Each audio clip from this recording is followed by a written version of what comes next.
Lucky Bansal MBBS third year student AIIMS Kalyan. NEET को हुए almost 2 महीने होने को आ गए एंड अब जिन स्टूडेंट्स की मार्क्स कम रह गए थे वो लोग ये सोच रहे होंगे कि दोबारा ड्रॉप ले या नहीं ले।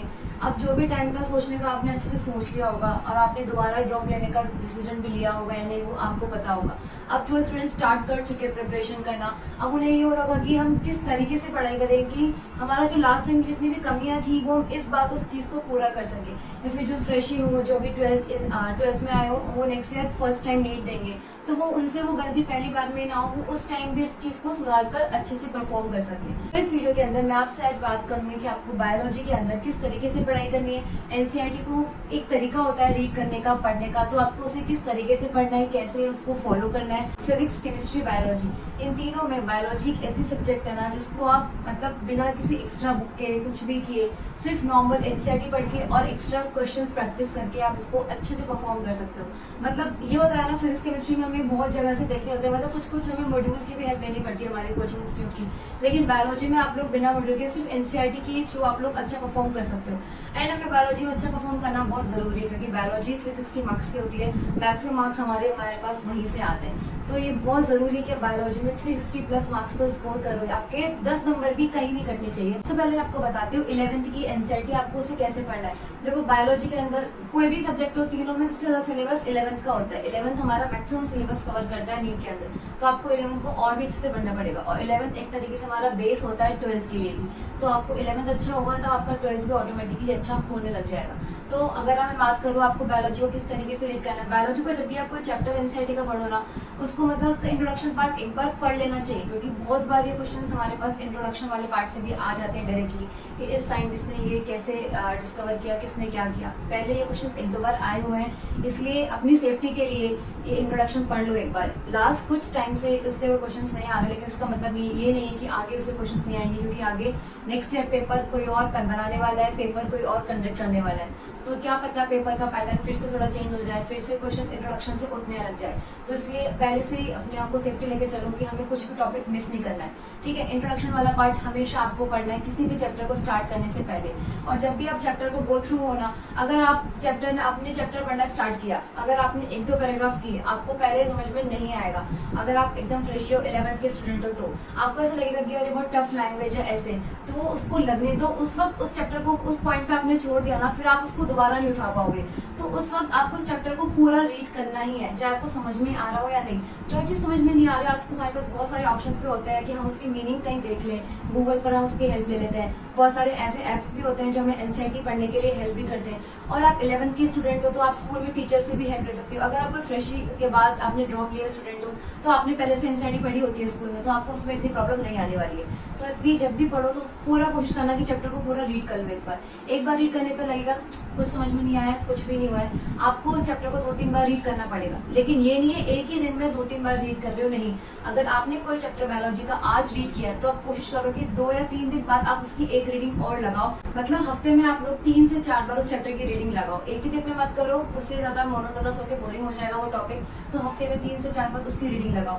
जब भी चैप्टर रीड करो तो इंपॉर्टेंट लाइन को थोड़ा बहुत हाईलाइट कर लो, वरना एनसीईआरटी तो पूरी इंपॉर्टेंट होती है, मतलब आपको पूरी लाइन टू लाइन पढ़नी पड़ेगी। उसमें आप ये डिसाइड नहीं कर सकते कि ये लाइन इंपॉर्टेंट है फिर ये लाइन ज्यादा इंपॉर्टेंट है। हाँ, चैप्टर वाइज आप लोग इंपॉर्टेंट टॉपिक बांट सकते हो।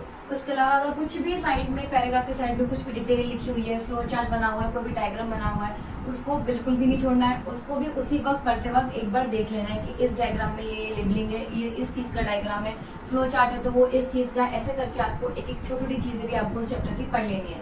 जब भी चैप्टर को एंड करो तो उसको एंड में समरी पार्ट दिया होता है, समरी वाले पार्ट को भी इंट्रोडक्शन की तरफ नहीं छोड़ना है। कभी कभी ये होता है ना कि आपने कोई चैप्टर नहीं पढ़ रखा तो समरी पढ़ लोगे ना सिर्फ, तो आप उससे भी उसका क्वेश्चन सॉल्व कर सकते हो।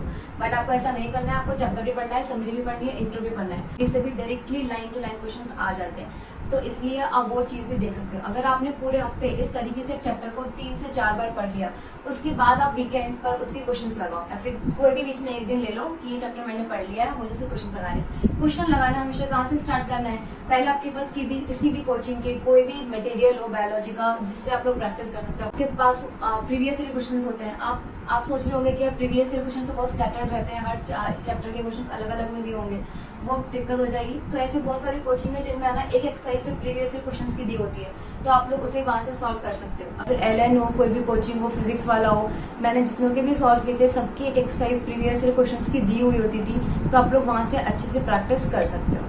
2000 years later. स्टूडेंट्स, आप लोगों ने अपनी प्रिपरेशन नेक्स्ट ईयर के लिए स्टार्ट कर दी होगी। अगर आपको कोई प्लेटफॉर्म नहीं मिल रहा है, आप लोग सोच रहे होंगे कि आपको कहाँ से प्रैक्टिस करनी है एक्स्ट्रा क्वेश्चंस की, प्रीवियस ईयर क्वेश्चंस की, टेस्ट सीरीज, तो मेरे पास आपके लिए एक सजेशन है, मेमोनीट ऐप, जो line by line NCERT follow करता है एंड आपकी प्रिपरेशन को बेहतर से बेहतर बनाने की पूरी कोशिश करता है। सबसे पहले मैं आपको बताती हूँ बायोलॉजी के बारे में। बायोलॉजी में आपको मिलेंगे 4 amazing features, notes, podcast, crosswords और मीम्स, जिनकी हेल्प से आप कोई भी टॉपिक जल्दी और फास्ट रिवाइज कर सकते हो, वो भी अच्छे तरीके से। आपको किसी भी टॉपिक में दिक्कत नहीं होगी। और इसमें बायोलॉजी के अंदर आपको मिलेंगे असर्शन रीज़न टाइप के क्वेश्चंस, जो हमारे नीट के अंदर बहुत ज़्यादा आते हैं। साथ ही में आपको अगर कोई भी क्वेश्चन प्रैक्टिस करनी है, आप कोई भी टॉपिक खोलते हो, जब आप क्वेश्चंस करते हो, अगर आपका कोई क्वेश्चन गलत हो जाता है तो आपको तुरंत ही उसका सही सोल्यूशन मिल जाता है विद प्रॉपर एनसीईआरटी के साथ, तो आप वो भी प्रैक्टिस कर सकते हो। साथ ही में इसके अंदर प्रीवियस ईयर क्वेश्चन और मॉक टेस्ट वो भी अवेलेबल है, जिससे आप लोग हर साल के पेपर्स कर सकते हो। अब हम बात करते हैं केमिस्ट्री की। केमिस्ट्री के अंदर आपको फॉर्मूला बेस्ड क्वेश्चंस दिए हुए हैं फिजिकल केमिस्ट्री के लिए। साथ ही में आपको ऑर्गेनिक के लिए दिए हुए हैं नेम्ड रिएक्शन बेस्ड क्वेश्चंस, जिससे आप लोग पर्टिकुलर फॉर्मूला और रिएक्शन बेस्ड प्रैक्टिस कर सकते हो अगर कोई टॉपिक आपका वीक है तो। सेम फीचर्स इसी के अंदर भी है, प्रीवियस ईयर क्वेश्चंस और मॉक टेस्ट। अब अगली हम लोग बात करते हैं फिजिक्स की। फिजिक्स के अंदर आपको लेक्चर वीडियोस अवेलेबल है क्लास 11th और 12th के लिए, इसलिए कोई भी टॉपिक, कोई भी चैप्टर आपको समझ में ना आए, आप तुरंत उसके लेक्चर वीडियोस देख सकते हैं। और अलग से फार्मूला रिवीजन सेक्शन दिया हुआ है, जिससे आप लोग पर्टिकुलर फार्मूला बेस्ड प्रैक्टिस कर सकते हो एंड उसको बेहतर बना सकते हो। साथ ही में इसके अंदर ही प्रीवियस ईयर क्वेश्चंस और मॉक टेस्ट अवेलेबल है। मैंने इसकी सारी डिटेल्स अपने डिस्क्रिप्शन बॉक्स में शेयर कर दी, लिंक्स भी सारी वहाँ पर अवेलेबल है। और एक्स्ट्रा डिस्काउंट के लिए आप लोग मेरा कूपन कोड SOA300 यूज कर सकते हैं, जिससे आपको इंस्टेंट 300 ऑफ भी दिया जाएगा। ये चीज़ क्या है, टाइम टेबल, शेड्यूल कैसे मैनेज करें, किस वक्त बायोलॉजी को पढ़े। देखो, बायोलॉजी में आपको ज़्यादा दिमाग खर्च करने की जरूरत नहीं पड़ती, इसलिए आप जब थोड़ा भी थक जाओ या फिर आपको कम पढ़ने का मन करे, मेरे हिसाब से बायोलॉजी को थोड़ा तब पढ़ो। मतलब जब फर्स्ट टाइम रीडिंग लगा रहे हो तब तो अच्छे से रीडिंग लगा लो, लेकिन सेकंड थर्ड टाइम आप जब भी पढ़ रहे हो तो फिजिक्स केमिस्ट्री को पहले इंपॉर्टेंस दे लो। जब आपको लग रहा है कि आपका माइंड एकदम फ्रेश है, उस टाइम आप फिजिक्स और केमिस्ट्री पढ़ लो, उसके बाद आप बायोलॉजी को उठाओ। मतलब बायोलॉजी ऐसा है कि आपको ज़्यादा दिमाग नहीं लगाना है, ज़्यादा अपना टाइम भी नहीं देना है, कम टाइम में आप बायोलॉजी को ज़्यादा अच्छे से भी पढ़ सकते हो। ऐसा भी नहीं है बायोलॉजी को बिल्कुल टाइम नहीं देना है, डेली का 2 घंटा कोशिश करो कि आप बायोलॉजी को भी दो। अगर आप 3 से 4 घंटा फिजिक्स और केमिस्ट्री को दे रहे हो तो कोशिश करो कि 2 से 3 घंटे आप बायोलॉजी को भी डिवोट करो। अगर आप लोग कोई कोचिंग नहीं ज्वाइन कर रखे हो और आप लोग ड्रॉपर हो, आप लोग घर पर ही प्रैक्टिस कर रहे हो, तो यार आपके पास सुबह से रात तक का पूरा टाइम है। आप ज़्यादा टाइम देके बीच में डिवाइड कर आप लोग पार्ट में बायोलॉजी को पढ़ सकते हो। या फिर अगर आप 11th या 12th के स्टूडेंट हो तो आप लोग कैसे पढ़ोगे, आप लोग जॉब का स्कूल अगर ज्वाइन कर रखा है, फिर उसके बाद का जो टाइम होता है उसमें आपको मैनेज करना पड़ेगा। आपका जो कोचिंग का टाइम होता है उसके बाद या पहले आपको मैनेज करना पड़ेगा।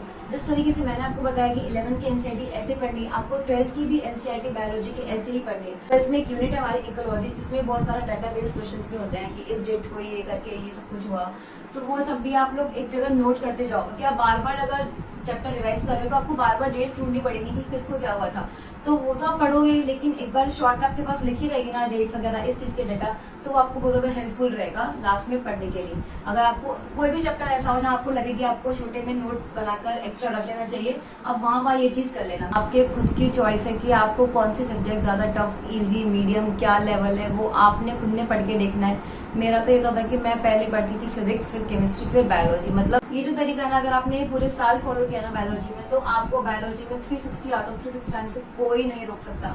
मैंने भी यही फॉलो किया था और मुझे भी 355 आउट ऑफ 360 मार्क्स स्कोर हुए थे। जो मेरा एक क्वेश्चन गलत हुआ था वो मेरे रीडिंग मिस्टेक से गलत हुआ था, ये भी नहीं है कि मेरे को वो आता नहीं था। तो इसलिए आप लोग जब एक्स्ट्रा प्रैक्टिस करते हो कि आपको क्वेश्चंस कैसे पढ़ने, ऑप्शंस को किस तरीके से कैंसिल आउट करके सही आंसर टिक लगाना है, तो इन सब से हमारी यही प्रैक्टिस होती है ताकि एग्जाम टाइम हमसे ये सब गड़बड़ ना हो रीडिंग करने में, टिक लगाने में। तो इसलिए हम लोग एक्स्ट्रा टेस्ट वगैरह देते हैं ताकि हम लोग अब जितना भी प्रेशर है ना हमारा, हम उसी टेस्ट में निकाल दें जो मॉक टेस्ट देते हैं हर महीने, ताकि आपको नीट के टाइम कोई प्रेशराइज फील ना हो। इसलिए